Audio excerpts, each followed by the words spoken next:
Lady Tigers win it 105-50. The final score, I don't know if it's 50 or 52. What did they settle on there? Stats show 50, so we'll go with 50 for now.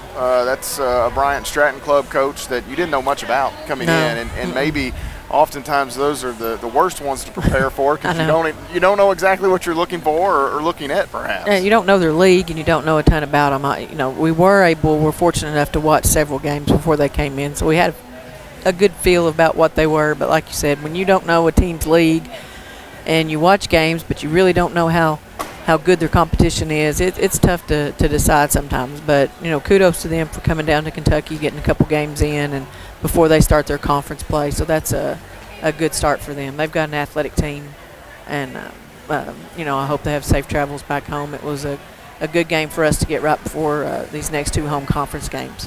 Well, it's nice to not be opening conference play as your home opener, right. So you at least get one game here at the Powell Athletic Center. You got a nice crowd here this evening. A lot of folks excited to see you guys, and you delivered some really nice performances. Ashley McGeorge had 19. We've seen her really start to, I don't know if I want to use the word explode, but show some of that offensive skill set that you guys have kind of been cultivating for the last 3 or 4 years. Just pulling teeth, not cultivating, pulling teeth, just trying to get her to score. She just wasn't asked to score much in high school, and she did. She was a rebounder and more than that, but she's so athletic, and she's gotten more confident, and the more confident she gets, the better she is, the quicker her moves are. She's still at times, this week she's been in her head a little bit thinking she didn't finish very well, so it was good for her to come out and get the 19 and know that she can finish. And they were pretty physical and had some good size in the post, so that was a good game for her. Another post double-doubles tonight. Caitlin Wilkes finishes with 17 points, 10 rebounds. Her first double-double. I don't think that'll be her last as a Lady Tiger. At least we hope not. But she was really good as well, and she's really started to, going back to that Cumberland's game,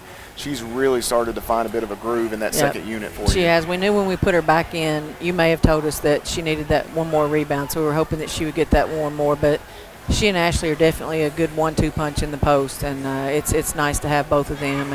And both are a little bit different. Ashley's a little bit more finesse. Caitlin's a little bit more just go in there and sit down and be a little bit brutal with you. So it's nice to have those two in there. It's different than what we're usually. That's what we're not really accustomed to that. So it's nice to have that. Lauren Lee and Bailey Pettigo have had to kind of up their game a bit with Courtney Pritchett being unavailable, and I say that kind of tongue-in-cheek for Bailey. Lauren, she's still kind of figuring this thing out here in her sophomore season, but she has a career-high 8 assists tonight. Bailey playing a little bit more off the ball, has 6 assists tonight, so really capable of sharing the basketball. And you had 3 other young ladies with 4 assists, so you guys were really good kind of sharing and working off one another. I love Lauren's game. I love the way she's playing right now, her quickness down the floor, her confidence. She had 3 turnovers. I know she's going to be happy about that.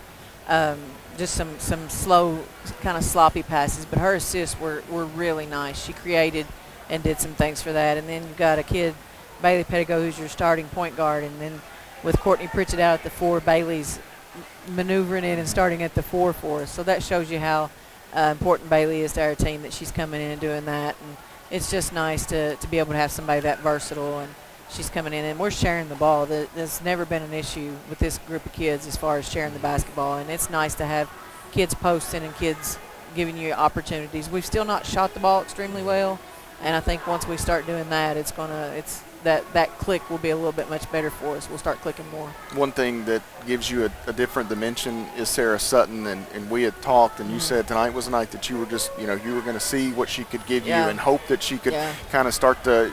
She's really still trying to work her way back from COVID. I think that's the thing with Sarah, and as unfortunate as that is, but signs of life tonight, 11 points. She's in double figures, played with some energy, and hopefully this is the start for her. Got her hands on some stuff, on some rebounds, on some steals. Her timing's still not great, but she needed to see the ball go through the basket tonight. And she was a little fatigued at the end, but just for the minutes that she played. She had COVID and had a terrible, terrible time with that. Came right back into it this season and had a really bad ankle sprain and was out a couple months with that ankle sprain. She just came right in the beginning of the season. So she's gone through a lot, and we need her. We need her to jump in there and continue to improve, continue to get in shape, and we need her at a quicker pace. We need her to play with a little more confidence. And, when you start making things happen, right now she's thinking. she's just thinking about her game instead of just playing. And when we can get her out there just playing, she'll make a big difference for us. You'll get a day or two here. You start to prepare for Freed-Hardeman and Bethel. A big weekend coming up for you guys. Freed-Hardeman gets a win tonight over UNA, North Alabama. It's Division II, so nice win for Coach Epperson and his club. They'll be coming in with a little confidence, no doubt, and that should be a fun one Thursday night here in the PAL. Yeah, he's got a group that pretty much the same group that they had from last season, and he's got some kids that can really play, and they've I'm sure they're, you know, our conference is really, really tough, and they're looking for, a chance to step and get their foot in the door and get some rankings. And I know that, you know, when you come in here, they're trying to knock you off and get some recognition, and they deserve it. I think there's about 9 teams in our conference that deserve it, but, you know, one at a time. We've got 2 tough ones coming up this week. Coach, congratulations on this one. We'll see you Thursday. Thanks, Matt. Appreciate it. Yep. Lady Tigers winners here this evening, 105-50, the final score.